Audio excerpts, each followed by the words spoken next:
What's going on, guys, and welcome to Who to Sign For. Now in this series I'm giving you my recommendations on what players to sign for a specific team in career mode. Before we go on, I will say that the signings you'll see aren't designed to be realistic, and the player ratings and potentials of the players may vary depending on what database you're using and how they perform for you during the season. Obviously you don't have to follow all the tips. This is really just a set of guidelines to give you a hand if you're stuck for ideas and want some suggestions on what players you could sign for a certain club. This is mainly aimed at those of you out there who may be new to the game. I just need a little bit of advice, or for those of you out there who want a few recommendations on what players to sign for a team that you may be using in career mode this year. So in today's episode of Who to Sign For, guys, we're going to take a look at the Europa League semi-finalists and DFB Pokal finalists. RB Leipzig. Yep, one of the most hated clubs in European football because of their foundations and their backing financially. But they're a really awesome team to do a career mode with, and there are many reasons why. Now, RB Leipzig are a 4.5-star team and start off with a transfer budget of around 69 to 70 million pounds, but their objectives in the first season are pretty tough. Reached the semi-final of the DFB Pokal, reached the quarter-finals of the Champions League. That's the toughest objective of all, knowing that in your group you've got both Manchester City and Paris Saint-Germain as well. And in the Bundesliga, you got to finish in the Champions League place. In Germany, that's the top four. That one is definitely doable, no doubt about that. So, yeah, RB Leipzig's side is a fantastic one. It's a 4.5-star team, not far off being a 5-star team. And it's got some great young talent as well. There are lots of players that are in their early 20s that have great starting overalls, but solid potential, such as Angelino, the fullback, and Kunku, the attacking midfield / striker as well. And they got some really great young talent as well, such as Garvidal, can't pronounce his name, Guardiol, the centre-half, Guardiol, can never pronounce his name, Guardiol, you know who he is, the centre-half, Samakan as well. It's a solid team full of great young talent, but there are a couple of aging players here, a couple of seniors that do need to be shifted on. RB Leipzig over the past few years have done really, really well at bringing in, signing and developing young talent, and you'll see in the game they've got quite a few of those players that are still there as well. While some have left, some are still there too. So yeah, it's a really fun team to use. They've got 3 great kits. The Red Bull Arena is in the game as well. It's a really fun side to use. Now, what I will say of RB Leipzig is you would have seen the team management set up there a moment ago, and they play a 3-at-the-back system. And what you'll notice is that a lot of players are in positions which you would say probably aren't their preferred roles, if you will, and a couple of which I would recommend changing the positions of. Now, Nordi Mukiele, the French midfielder, is, in my opinion, better as a centre-half. Now, in Leipzig's system, 3 at the back, he normally plays on the right-hand side of midfield, so as a right mid or a right wing-back. In my opinion, what I would do with Mukiele is convert him to centre-half. This guy is defensively absolutely brilliant. Medium-high work rate, 6'2", and you would have seen his defensive stats there. They're great. Personally speaking, Mukiele, I'm sure, can do a great job on the right-hand side, either as a right mid, right wing-back, or a full-back. But to me, as a centre-half, that's where he'd be best in your team. So what I would do with this Leipzig side is convert a few players in your team to different positions, and one of those is Mukiele. Convert him to centre-half and have him as your right-hand side man in your back 3. I think that's where you get the best out of Mukiele in your RB Leipzig team. So with around 70 million in the budget, you're up at 3 players on transfer list, the aging goalkeeper Haustenberg, and also Kevin Campbell as well. I really like Kevin Campbell in real life. I would recommend selling now he's in his 30s. And what I would do with RB Leipzig is definitely get a new right-sided player. If you do want to play Mukiele on the right-hand side, he's got the stats to do that and he can do an okay job.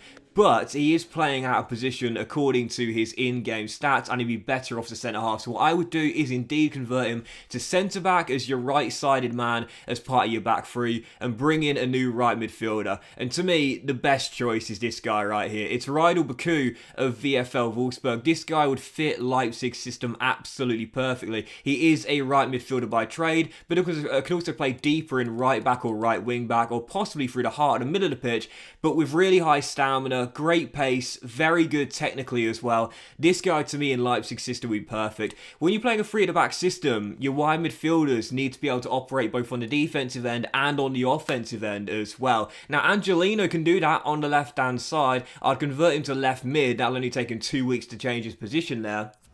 as your left-sided player, but I think Baku would be the perfect man on the right-hand side. You'd have to spend around 35 to 40 million to get him, but as a German player, that's always good feel when you sign players of the same nationality as the club, and at 80 overall, he's in his early 20s, and he's got 85 potential as well. If you give him the support midfield development plan, that will train his defensive work rate up from medium to high, so having high work rates on that right-hand side is very, very valuable, plus the 91 standard he starts off with too. He's the perfect guy to play on that right-hand side. Mukiele can do that job, as you would have seen, but personally, when you look at his stats here, he's better as a centre-half. I'm just being honest. Medium-high work rates, great defensive stats, and 6'2" as well. Yeah, to me, you can play him right mid if you want, but you look at his stats here, that's a role he can do, but he's much better suited to centre-half. He grew 2 ratings to 82 overall after position change there, so yeah, to me, I would change Mukiele to centre-half and bring in Rydel Baku. So we sold Hulstenberg to Sevilla for around 10.5 mil, and I also would recommend a new midfielder with Leipzig as well. You're probably going to sell Kevin Campbell in the first season. He's a solid player to keep at 80 overall, but now in his 30s, he's not going to get any better. I would replace him with a younger talent who is better right now and has much bigger potential as well. My number one tip would be to get this guy in from Borussia Mönchengladbach. 24 years old, 81 overall. He will cost you a pretty penny to bring him away from Borussia Park to the Red Bull Arena, but he's a great fit for this Leipzig side. He's, of course, Florian Neuhaus. As you see, we changed the position here of Angelino. He grew a rating going from left wing back to left mid.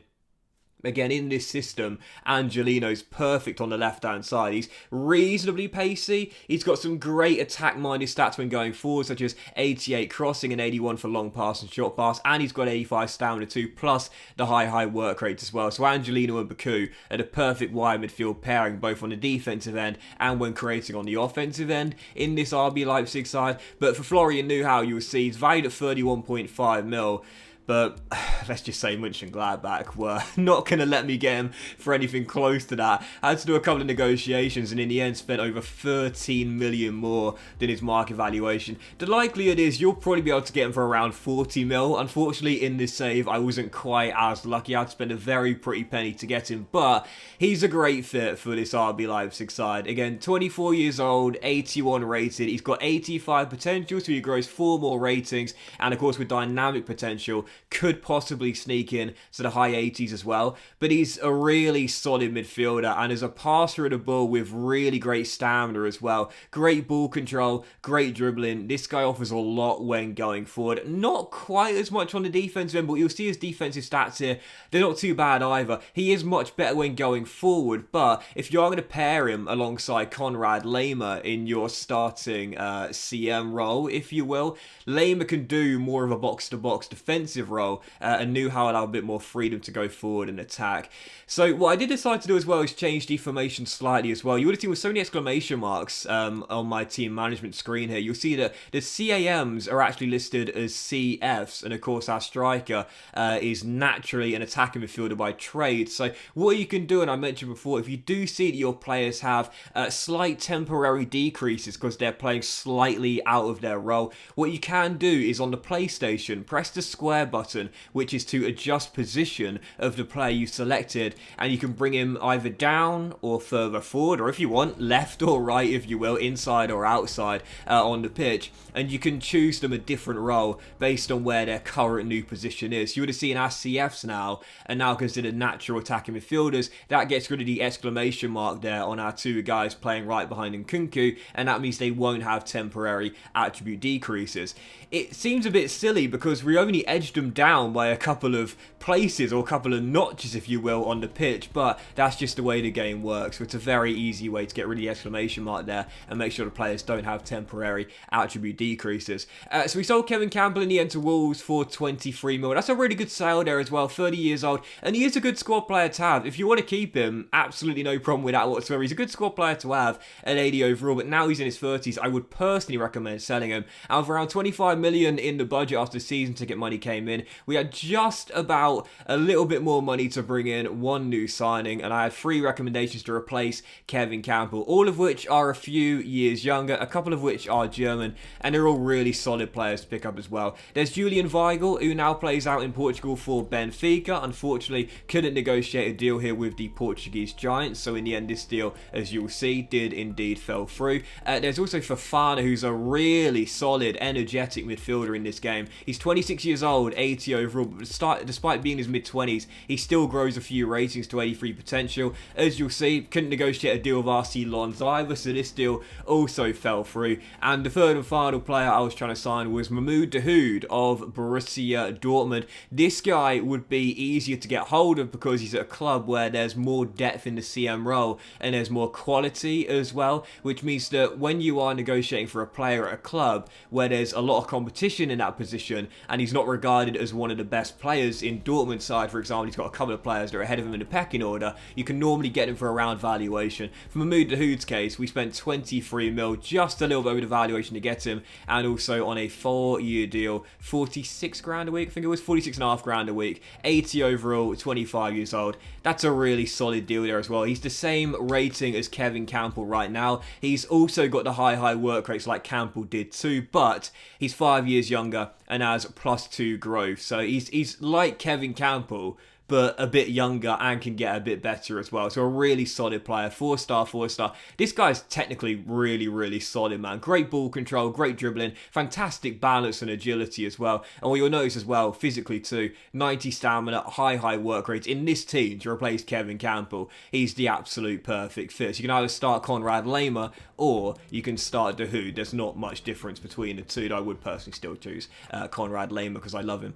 Even so, the final signing I picked up with RB Leipzig was a realistic one because this deal is going to happen in real life. As you know, you've got Peter Galaxy, the Hungarian goalkeeper, who is also club captain. Despite being in his mid-30s, he isn't going to decline in the very first season. He's still good enough to be your starting number 1 for at least 2 or 3 years. He's 85 overall. I wouldn't look for a new starting goalkeeper, but I would look for a new goalkeeper for the bench. You've got the veteran who unfortunately I couldn't sell. You want someone for the long-term future to replace Galaxy, and it's what RB Leipzig have done in real life. Yes, they've signed Martin van der Voort, the young Belgian. He's going to come in 2024. I would sign him both for the realism and for the long-term replacement for Galaxy as well. He starts off 71 overall, so he's good enough to go straight on your bench, and he's got 84 potential with dynamic potential, could get into the mid and the high 80s as well. Really solid goalkeeper to learn on the Galaxy. It's a great signing for Leipzig, and they've done it in real life, and I'd recommend doing it in the game as well.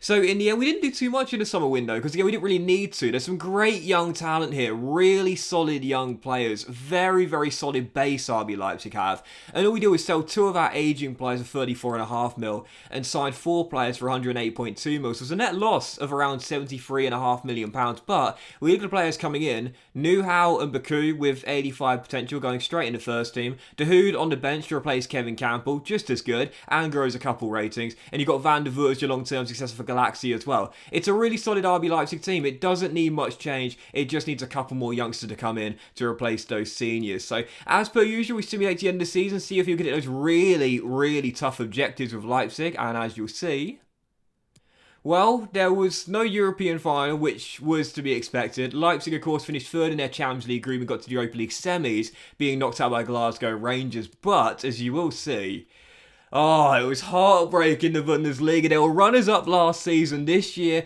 obviously, at the time of recording this commentary, they've got a game to go in the Bundesliga and trying to cement 4th place, which does look incredibly likely now with Arminia Bielefeld on the final day. But as you'll see, in the Bundesliga in the game, we finished 1 point behind Bayern Munich, yet 1 point behind the most dominant side in German football for well over a decade now. That is so close. Andre Silva won the Golden Boot in our team, and you would have seen in our team management screen, I did decide to put Silva in the first 11 and drop Nkunku down to his preferred CAM role. The choice is yours of what you want to do there. I would prefer to start Nkunku a little bit deeper as a supportive player, a shadow striker, if you will, for Andre Silva, and in the game it proved to be a good decision. It's up to you whether you want to keep Nkunku as your starting striker. But unfortunately, whilst the league was a success, finishing runners-up in the Bundesliga, only missing out to Bayern by a point, whilst we did get through our Champions League group, beating PSG to make it through as runners-up to Man City. Unfortunately, we were knocked out by Real Madrid after a thrilling 9-goal tie. Yeah, we lost to the Galacticos in the last 16, and thus we did finish one round fewer than the board expected as Sevilla won the Champions League.